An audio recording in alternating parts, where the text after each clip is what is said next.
കാരണം അതിനുശേഷം തന്നെ നമ്മൾ കാണാൻ സാധിക്കുന്ന ഏകദേശം 50% മുകളിൽ ലാൻഡ് ഈ ഗാസയിൽ ഇസ്രായേലിൻ്റെ കയ്യിലാണ്.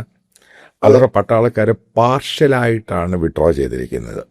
അതെ, അതേപോലെ തന്നെ ഹമാസ് എന്ന് പറഞ്ഞ റാഡിക്കൽ ഇസ്ലാമിക് ഓർഗനൈസേഷനാണ്.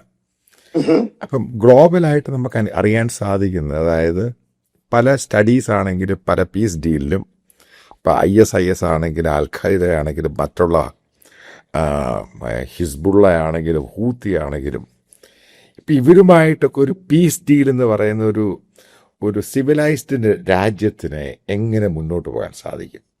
പറ്റില്ല, ഒരിക്കലും പറ്റില്ല. കാരണം ഇസ്രായേൽ എന്ന് പറയുന്ന ഒരു ഡെമോക്രാറ്റിക് കൺട്രിയാണ് ശരിക്കും. ഓക്കെ, നമ്മൾ അവിടെയാണ് നമ്മൾ ഇസ്രായേൽ എന്ന് പറഞ്ഞത് എന്താണ് സത്യം കഴിഞ്ഞാൽ ഞാൻ പറയാനൊരു കാര്യം ആഗ്രഹിക്കുന്നു. ചരിത്രം പഠിക്കേണ്ടവര്, ഹിസ്റ്ററി പഠിക്കേണ്ടവര് ആദ്യം ജൂയിഷ് ഹിസ്റ്ററിയാണ് പഠിക്കേണ്ടത്. അവരെന്താണെന്നുള്ളത് മനസ്സിലാക്കുക. അപ്പൊ ഈ പറയുന്ന അച്ഛാന്റെ ചോദ്യത്തിന്റെ ഉത്തരം പറഞ്ഞാല് ഇതൊന്നും നടക്കത്തില്ല, ഇത് വെറുതെയാണ്. കാരണം ഹിസ്ബുള്ള ഇതുവരെ ഒന്നും അക്സെപ്റ്റ് ചെയ്ത് ഇപ്പൊ തന്നെ ഇതൊക്കെ ഇസ്രായേലിന്റെ തന്ത്രങ്ങൾ മാത്രമാണ്. അവർ വൃത്തിയായിട്ട് അവർക്കറിയാം എന്താ ചെയ്യണം എന്നുള്ളത്. അമേരിക്കയ്ക്ക് നല്ല ബോധ്യമുണ്ട്. ഇപ്പം സത്യം പറഞ്ഞാൽ ഞാൻ ഇതിനെ കൂടുതൽ ആഡ് ചെയ്യുന്ന കാര്യമുണ്ട്.